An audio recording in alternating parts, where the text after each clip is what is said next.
The impudence, the audacity, the unmitigated gall of those Knuckleheads of Liberty podcasters, daring to voice opinions outside the mainstream of accepted thought. Listen if you dare. It's angry, it's funny, it's even sometimes sad, but it's always based on freedom and justice, as you will see. Here's our host, Jason McPhee. Welcome to the Knuckleheads of Liberty. We are coming at you on August 31st, 2022. We've made it through almost 2 years of the Biden administration, which is just incredible. And every day seems like a slog. But today we're rescuing you from that. We have a special guest to talk with today about some of the great work they do for Liberty. But before we get into that, let me introduce you to our panel. In our lower left-hand corner, we have Leon, the word Brathwaite, last word in Liberty. He is a retired engineer in the state of California. In our upper right-hand corner, we have our screaming eagle of freedom, Tim Everett. He is a pilot in the state of California. In our upper left-hand corner, we have our special guest today, Duane Lester, who is Director of Issues Education at the Grassroots Leadership Academy. And so we're going to get into that. They do a lot of great work in trying to help people organize for liberty, and that's one of the key things we like to talk about on this show. So, Duane, you want to tell us about your organization? And James, maybe we could get the webpage up too, just so people know that there's a place they can go for more information here. Sure, Jason. Thanks for having me on. The Grassroots Leadership Academy started about 2015, I believe, and it's part of the Americans for Prosperity Foundation. And our whole focus this year and right now is to build up those grassroots leaders, people who are, they're tired of just yelling at the TV. They want something to get done. They're passionate about these principles of liberty and freedom. They want a freer society, but they just don't know where to go or what to do. And so our organization will teach those people passionate about making a change the skills they need to know, the principles, the understanding of the principles, and how to actually make a change, whether it's a local change, a county change, state change, or a federal change. And we're in 35 different states, but I am working in some states that we don't have chapters in. And so I will go anywhere and talk to anyone about anything at any time, which is why, I'm here. I think I said that to you when we spoke in Las Vegas at Freedom Fest. Yeah. Just one of the great people we meet going to these places. I can't speak well enough about places like Freedom Fest, the Revolution, all those. There are things out there that you can go and just meet all kinds of great people. And that's, that's how we found out about Duane's group. Hey, Duane, by the way, too, do you guys have a program in California? Because we definitely need one. It's badly needed. No, but let me ask something though. Duane, how do you guys do this? I mean, what do you do? Do you have seminars, workshops, online forums? What do you guys? How do you guys go about doing this? And it's badly needed in California, as Jason alluded to. But how do you guys go about your work? Usually, the way we do it is we find local groups who are eager to make a change, and we'll come in and we'll put on seminars open to the public. And traditionally, we've done this over, there have been what we call levels or roles. So our most basic role is the advocate level role. And these are just the basic skills you need to be an advocate, to go out and be a change agent. After that, you have the mobilizer role. And so the way I think about the mobilizer role is, imagine you've got a group and you're taking them to the state capitol. The mobilizer is the one who goes there with them and kind of herds the cats from one office to another and takes them where they're supposed to go. And then the top level is the leader role. And these are the folks who have the vision, the 50,000-foot view of what the change is that needs to happen, and starts putting all the right people in places and making the big change over a longer period of time. So we have trainings for the advocate level, the mobilizer level, and the leader level. And we're happy to come and talk to people about those. It is open to the public. Traditionally, we've only operated in 35 states, but after Freedom Fest, I came back and I said, look, what I saw in Freedom Fest, I felt like I was talking to refugees from California. We look that bad. I said, where are you from? We're from California. Can you come and help? Look, I don't know. So I came back and I said, I've met a lot of people from California who said they want to make a change, they want to make a difference, and they'd like our training. We don't have a chapter there. Can we go and train? And I was told, Duane, you can go to California and train. So let me know. I I want to come and train. I was just talking with some groups in California. We're going to start with a virtual training probably, and then start doing some in-person trainings I think we're going to start in Sacramento. But look, if I come to California, I want to come to California and train the whole time I'm there. I will do a noon training and then do an evening training. I will train Tuesday, Wednesday, Thursday, 2 times a day. And that's because this is real for me. You know, I'm a father of 9 kids. I don't know if I told you that, Jason, when we met, but my whole motivation is that my children and my grandchildren have a freer society than I have right now. That's what I want. And the thing is, I can't do that by myself. I can't do that by myself. I can't do it with just you 3. We've got to build an army of people out there who know how to go and make these changes for the better in their society, so that government will get out of the way, stop putting up barriers that keep us from living our best lives, and allow us to create the change and be as prosperous as we possibly can be without hurting other people and without taking their stuff. Duane, this is something I was going to. Well, hold on just a second, Leon. This was something I was going to ask at the end of the show, but since you brought up that you're coming to Sacramento, how can somebody in Sacramento be aware of when you guys are coming? Is there is there an email letter to sign up for or anything like that? Because I think people would be ecstatic in California if they knew there was some way to organize to change things. If there is some kind of a course or something they can take to help and meet other people. We do have an email newsletter. I honestly don't know if it's up on our website right now or not.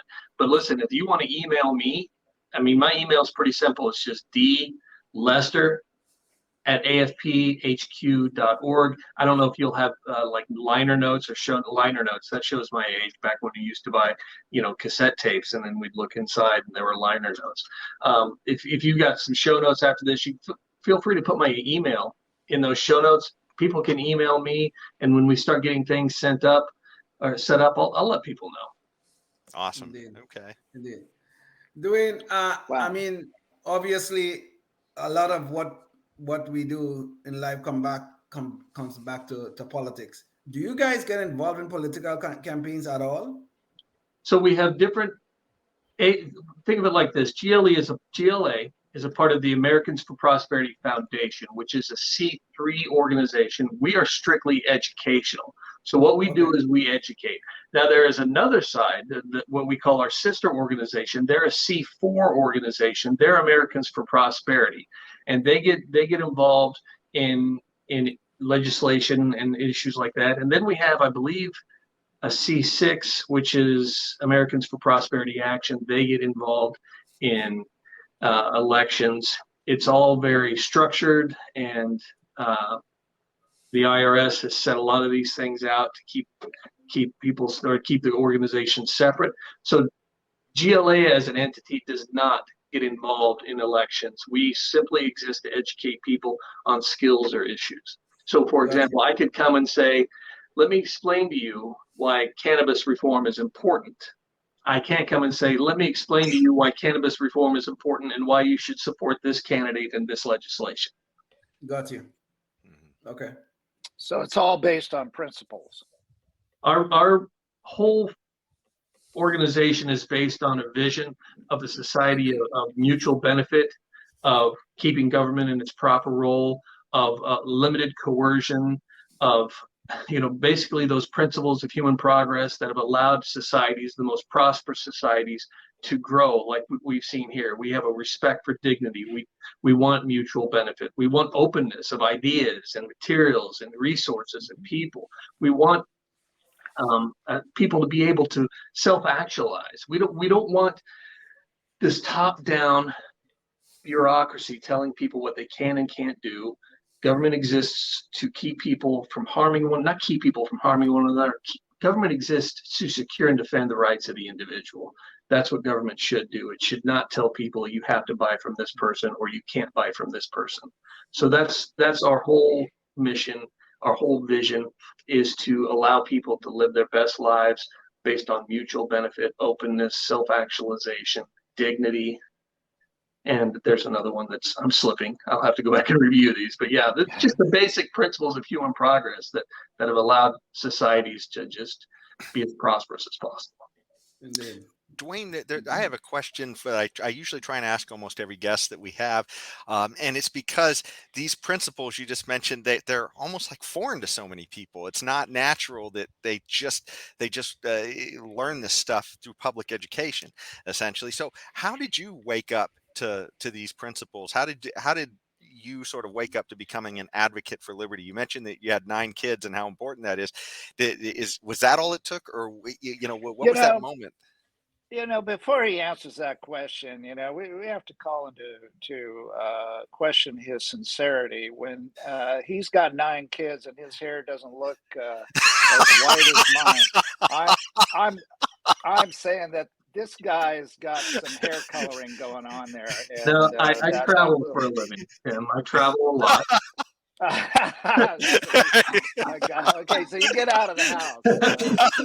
Okay. I am on the road very often, and when I come home, it's just like, "Are you one of mine?"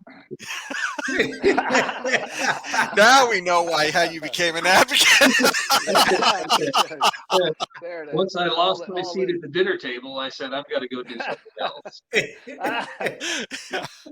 Okay, so how I got the question, I can't remember what it was. How I woke up to this. I remember it was probably, I don't remember when, it was in the 2000s, early 2000, probably 2000, I started paying attention to politics, and I wasn't really that into it. And then 9/11 happened, and I said, okay, I need to start paying attention to what's going on.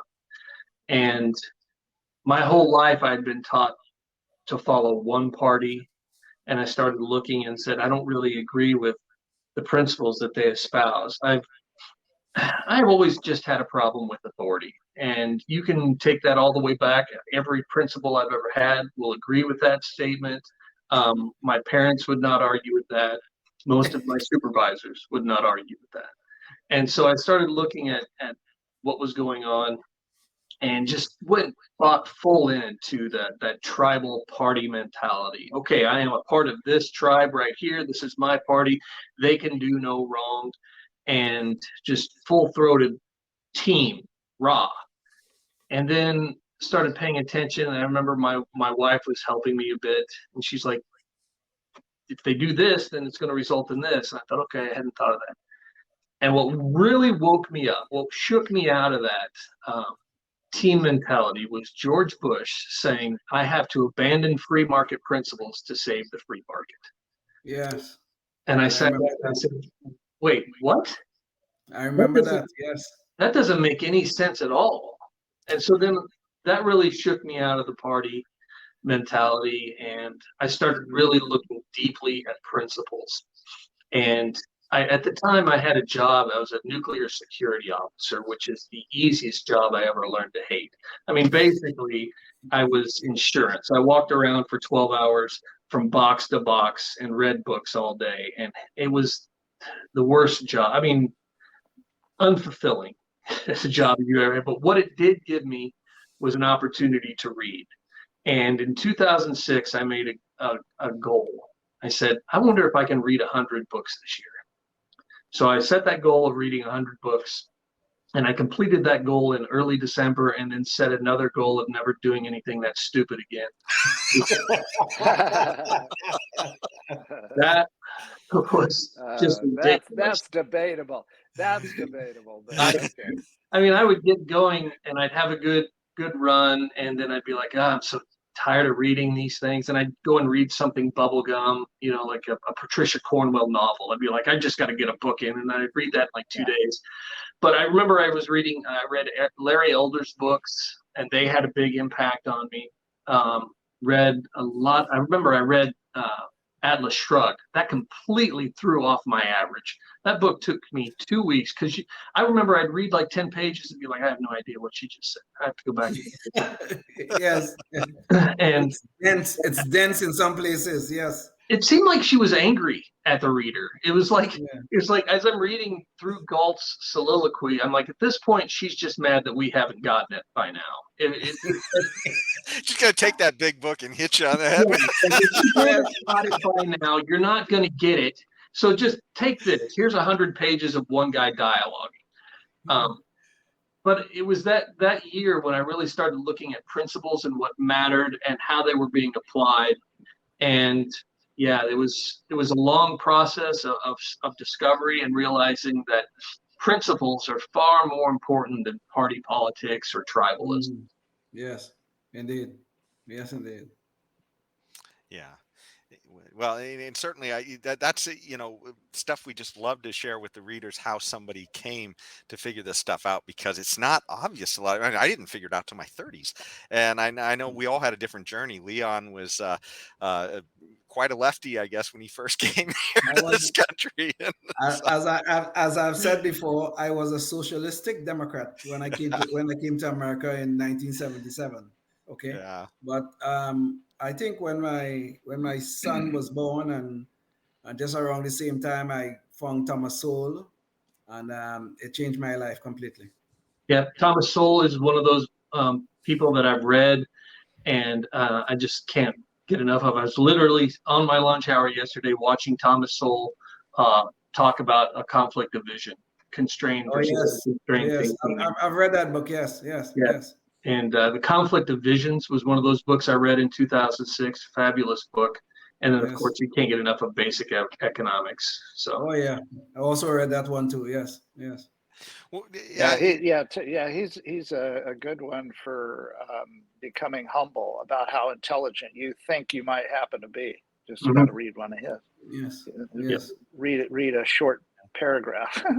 Well, that's the beauty of books, is that there's always something out there you haven't learned and you haven't read or you haven't considered. There was something I just read the other day. It was like in one of the opening chapters of Deirdre McCloskey's Why Liberalism Works, and what she means by liberalism is classical liberalism. Yes. And it was something that another person had wrote, and his name forgets me right now, but it was really a profound moment when he explained that most people live like libertarians. Most people live their lives like libertarians. They don't hurt people. They don't take their stuff. If they want something done, they use their words. They don't force people. They don't attack people. If you want a cart from somebody at the grocery store, you say, hey, are you using that cart? You don't come up and hit them with something or get the store manager to use violence to get the cart. So most people live like libertarians. We don't hurt people. We don't take their stuff. But we turn around and we ask government to do those things for us. Yes. And I hadn't ever considered the fact that most people live according to libertarian principles. I just wish we could get but that more raises, people governed by them. Yes, but that raises a very interesting question, though, Duane. If and I totally agree, and I never thought about it, but I totally agree that we live generally as libertarians, but small L libertarians, that is. Right. But the question then becomes why it is that this concept is so foreign to so many people. I mean, you honestly, you go to the average person on the street and try to talk to them about some of these principles, and they might look like you're from a man from Mars. Yeah. That's one thing that I have fought against, or fought that mental model. It's one of the most troublesome mental models that I've faced in all of my trainings. And I say I've seen this mental model from the left to the right. The only political group I haven't seen this mental model from are our friends, the anarchists. And this mental model is, if government isn't involved, it won't be done right. And that is a flawed mental model. And you see, I see this all the time when I'm training, because I'll take it while I'm trying to explain people the proper role of government. I will take a very extreme position. And I'll give you a story of a time in Indiana.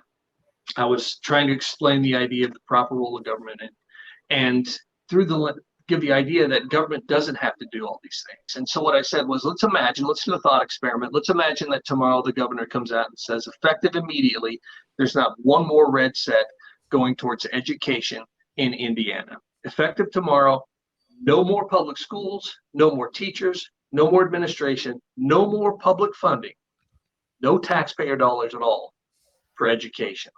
Would the parents in Indiana just look at that and say, I guess my kids are just going to be stupid? Of course they wouldn't. What would they do? What would people do if government didn't do that? And that question right there has helped more people realize the potential of the institutions of education, the institutions of community, the institutions of business, of solving problems outside of government. Because in that room that day, they came up with all these different solutions that could happen that could solve that problem. A lot of the same solutions we saw when government did stop doing education during COVID, when they just simply backed away and shut the schools down. We saw all of those same solutions. But there was one person in the back of that room who could not get past the idea that if government wasn't involved in schools, it would not work. And it was, well, if we don't have public schools, then there would be kids that get abused and nobody will ever notice. And I said, well, are kids getting abused now and nobody's noticing? Well, yeah. I said, are kids getting abused by teachers? So could it be that we're making it worse by having the schools? Yes. And we had these, and I'm not saying anything negative about teachers. I'm doing a thought experiment. What if government didn't do that? And that's all based on something that comes from Thomas Sowell, and I believe it was in A Conflict of Visions. And what Thomas Sowell said was, there are no solutions. There are only trade-offs. Yes, it was conflict. Yes, and it's getting to that idea that, look, government does this. There are sets of trade-offs. Are those trade-offs better or worse than if they didn't do that? And what is the best set of trade-offs we can get to? And what we know from history is that when people are allowed to be free and that their rights are protected, that's generally the best set of trade-offs that you can hope for. But most people don't understand that because we don't live in a society anymore where government isn't involved. So we talked earlier about those institutions, and we recognize 4 key institutions in society. There is a proper role for government, securing and defending the rights of the individual. But then there's the roles of education, and I don't just mean brick and mortar schools. I mean like lifelong education that we've been talking about this whole time, reading books, watching YouTube videos, learning more and more about this. That doesn't just have to come from government. We need to be involved and energetic in our own lifelong education. Then there's the proper role of business, making a profit without coercion, making a profit without forcing people to buy your stuff, or making a profit without forcing people out of your market. Making a profit because you've made someone else's lives better. That's the proper role of business. And then the proper role of community, taking up those issues that should be handled with rhetoric, with cooperation, with competition, but not coercion. And we have a society that doesn't really understand. Some of us do, but the norm isn't to go to your neighbor and talk to them when they have a problem. The norm is to go to City Hall and talk to them. But Duane, I've listened to what you have just said, and I agree about what was just spoken. But it raises the question, even more fundamental question: why do so many of our fellow citizens become so seduced by the government and the principles of socialism and all these other things that lead to all sorts of complacency and dependency upon the very government that we know is the cause of most problems in our society? Why, in other words, why does that free lunch trick work so often? True. Well said, Jason. Thank you for putting it so simply. Absolutely. It's an important question, and I have a tendency, because I read a lot, and like I said, I'm the nerd that watches Thomas Sowell interviews during their lunch break.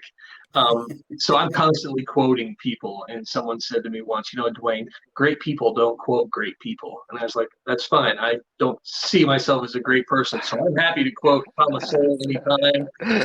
But at this time, I'm going to quote to you from Milton Friedman, who has a video out there about the morality of capitalism. And he talks about why people are attracted to socialism. And he makes his point of this is something that I've used in other presentations.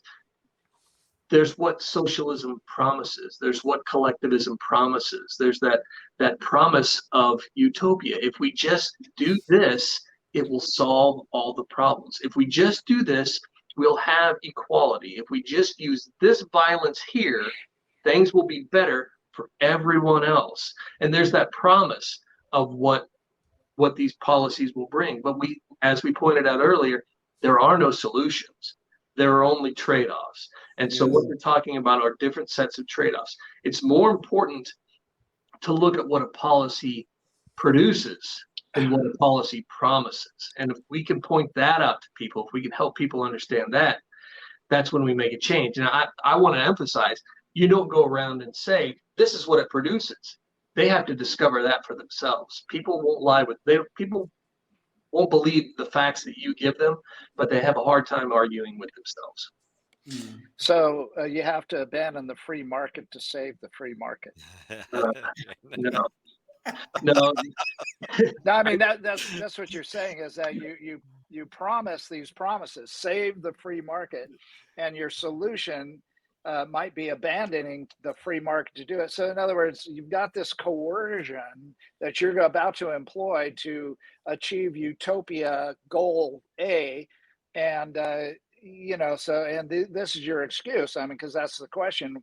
Why are people hiring the hitman to kill their wife, essentially? And why are the people hiring the hitman, aka government, to bring about some social change that they deem somehow beneficial either to them or to society in general, because they have such lofty goals for the collective?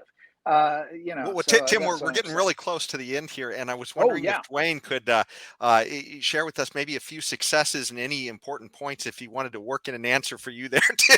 That'd be great. But sorry, I just want to say a lot of our trainings that we've done. I mean, like I said, often we don't go in and say, we're going to train you to go do this specific thing. But what people do with our trainings afterwards, completely up to them. And there have been people who've taken our trainings and are now sitting in Congress. There have been people who've taken our trainings and have stopped tax increases in their cities.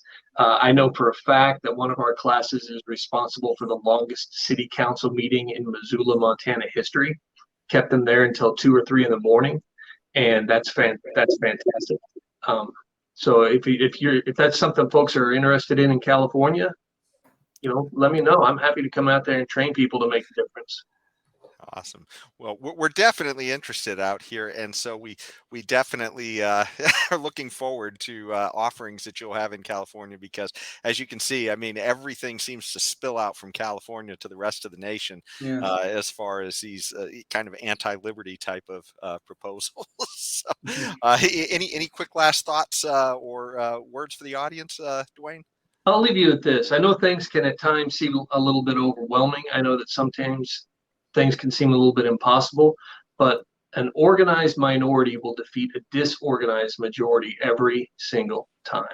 So all we have to do is learn how to do this, get organized, and start making a difference. Awesome. Well, thanks so much for joining us, Duane. And for the viewers, thank you for watching. And until the next time, stay free.